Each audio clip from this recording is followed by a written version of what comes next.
so obviously the semifinals are going on, the first leg for each of the matches. So let's start with Real Madrid against Manchester City. I would love to hear your thoughts because I'm getting cooked on the internet for saying that this was a Don Carlo, a Carlo Ancelotti masterclass, which I truly believe. Wait, what the post-match comments were the masterclass? Everything. The way he set up the team. Did you see Luka Modric just sauntering around the pitch in the first half as if they weren't going up against the hottest team in Europe? There is a certain level. Genius, bro. Nobody thought to just keep him in one position. Bro, if you know what? If you just don't run that hard, but everybody stays in one spot, it seems to really throw them off. The heat map is just a solid circle, one little spot. It's a little fire emoji in the third half. Man, he burnt In through the third pitch. half. In the final third, the third half. Okay. I told you we make it TV stupid. Look, I think what we've been seeing the last few weeks with Manchester City, obviously winning every match in the Premier League. But this is Real Madrid. This ain't no Southampton. This ain't Arsenal, bro. All right, yo, chill. This ain't Everton next week. Don't make me Watch do this. Everton win next Please week, do. bro. Please do. You would be helping me. It's gonna be crazy. The main thing with Manchester City, they've been obviously dominant the last few weeks. Everybody's easily calling them the best team in the world. Real Madrid are going up against this juggernaut, and Real Madrid, especially in the first half, looked like they dealt with some of the pressure, but then this is Carlo. This is Carlo. What he does, he baits. He baits. Yeah, he's like, go ahead, let's see what you can do with the ball. Let's see you try some of your cute little tricks. And it's kind of wild seeing Manchester City these last couple of weeks be incredibly dominant, sure on the ball, incredible passes. Kevin De Bruyne, Erling Haaland being unstoppable. Wait, he was in the game? Bro, you saw Rudiger, what he was doing to him? Rudiger was up in the dude's armpit, bro. He was like, He's like, which way you going? You going this way or that way? I'm going to be right here, bro. Let me get a sniff. What kind of deodorant you use? Yeah. He's Right? like, bro, you gonna see me you gonna see me in your cereal, my G. Rudiger was everywhere. Okay? You see me in your Chef Boyardee. Okay, he was. You know how you can spell your name with the spaghetti, Yeah. bro? You spelled Rudiger in there, Bro. He was everywhere. He was. His name ain't Niceger, it's Rudiger. Yeah, dude. Wow, look at this.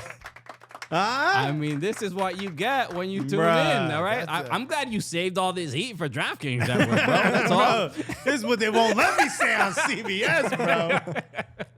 Okay, now just get unfiltered. I think that's the biggest surprise is that Real Madrid were able to, a team that they don't play every week, or you don't play them, they don't play them 2 times a year regularly or whatever, and they had, I won't say they had Pep's number, but they just they negated the Manchester City's strengths, right? But they 100%, and they also took out what seemingly took out Pep's ability to have an impact. The guy used no subs. He was like, I don't know, bro. If these guys can't figure it out, these dudes on the bench ain't gonna do nothing, bro. That was my biggest surprise, and I had tweeted that out. I thought the decision to make no subs whatsoever, I thought it was a mistake, or it wasn't a mistake in the end because they drew and getting a draw at the Bernabeu, you'll take that. But they snuck away with a point. They could have been a mistake here and there, and that could have been a really, really bad decision. Yeah, so. Kevin De Bruyne saved them completely against the run of play, as far as I'm concerned. But Well, also, how about do you think the ball went out? So, okay, Christine Uncle answered this, right? She said it did go out. She didn't say that, but I'm telling you it did go out. I think we've all seen it goes out. Yeah. Although on the shadow, it looks like it's still on the line, but still. Yeah. It looks like it went out, but there was a stoppage of play. So when VAR reviews the goal, they don't go past the previous stoppage of play. Okay, yeah. So because it was... Why am I remember it that there wasn't a stoppage, but there was. was. The ball went out and exchanged. It Okay, changed. possession change. Possession change. Yeah. So they then- only go back to that. which I guess is the right way to use it. But why are there all? We have the video. Oh, I can't hit rewind that far. You know what I mean? It just felt like it was such arbitrary rules, Be bro. kind and rewind a little bit. Yeah, That's all. dude. That's the most infuriating part of professional sports with instant replay is that they can't review everything. You're like, dude, if we got it, let's just use it. You know? I what don't know mean? about that because it Here we it, go. It gets Dad, to a point. Dad's gotta. Well, wait. It has to be some level of compromise. When VAR was introduced, there has to be some point where we have to say, all right, the people on the pitch have to decide what happens. Otherwise, we're just going to keep going back and forth. Look, we need Christian, okay? We need a couple of Polancos to be the VAR. We need a couple of cops who go, no, wait, we saw it. I want cameras on everything. And if you did something wrong, whether the ref saw it or not, you're getting called for it. Look, Unless the opposite of my opinion helps me or my favorite teams. I will say this. Look, as far as the game is concerned, if you are Carlo Ancelotti, you say to yourself, we need to stop one person on Manchester City. Who would that one person be? That you think you got to lock down, you got to stop? Erling Haaland. Okay. Yeah. Now, if you are Pep Guardiola and you say, yo, we got to stop one person on Real Madrid, who would that be? Vinicius. Okay. Was Erling Haaland stopped? 100%. Was Vinicius? Stopped? I mean, he scored, Caught. so no. Not only did he score, he was, bro. It was. I mean, look, we saw Kyle Walker and Vinicius hug after the game. Yeah, it's like two boxers who fought all game. Showing Yeah. some respect. But Kyle Walker didn't do to Vinicius what he did to Saka.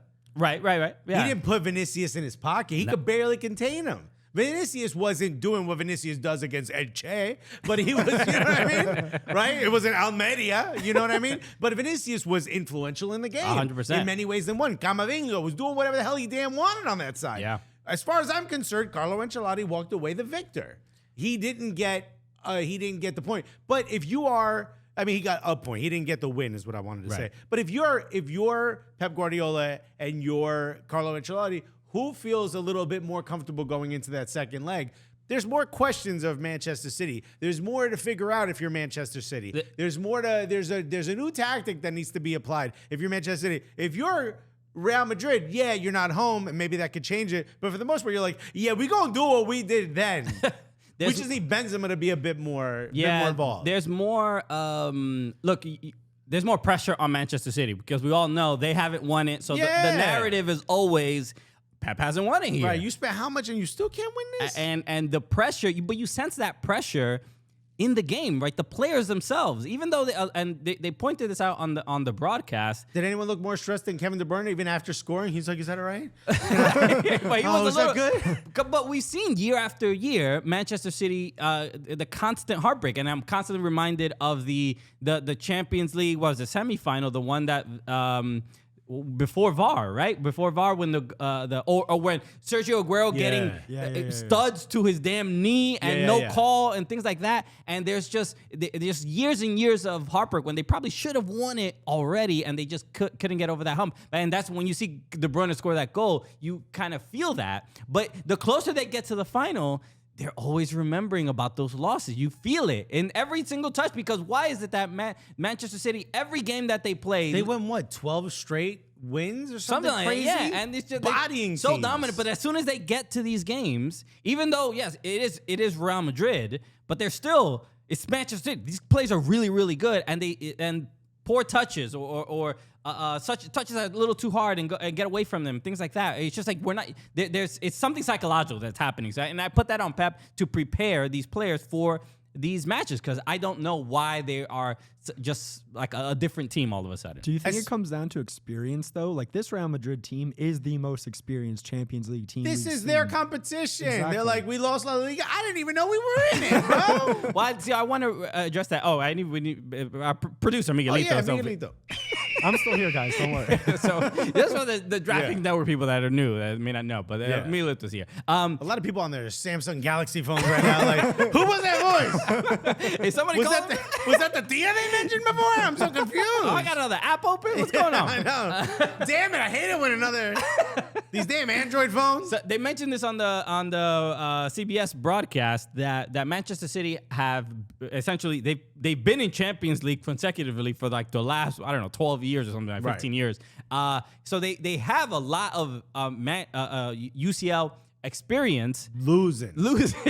So That's the experience. at some point, I mean, are they essentially like the Red Sox, like the Buffalo curse? Bills. The Buffalo Bills. Yeah, are they kind of getting to that point where they're just so psychologically can't get over the hump because they think something is against them, or like the Yaya Toure curse or whatever? Oh, suppoosly I got lifted. Supposedly, that's what Yaya said. Toure's like, I hate this, this racist thing. I'm like, bro, weren't you the one who said it? Right, it was his agent, his or his agent, or brother? something like that. So he was like, saying that none of it is true, but I mean, the results speak for themselves. I mean, we're trying. I'm not conspiracy theorist or I anything. think Paul Pogba might have buried a hyena or something. Damn, we have to come up with a valid reason. Yeah, look, why? I'm trying to use science here to figure out why this all becomes a revolution when they get up here. I'm just looking at the evidence in front of me. Yeah. Okay.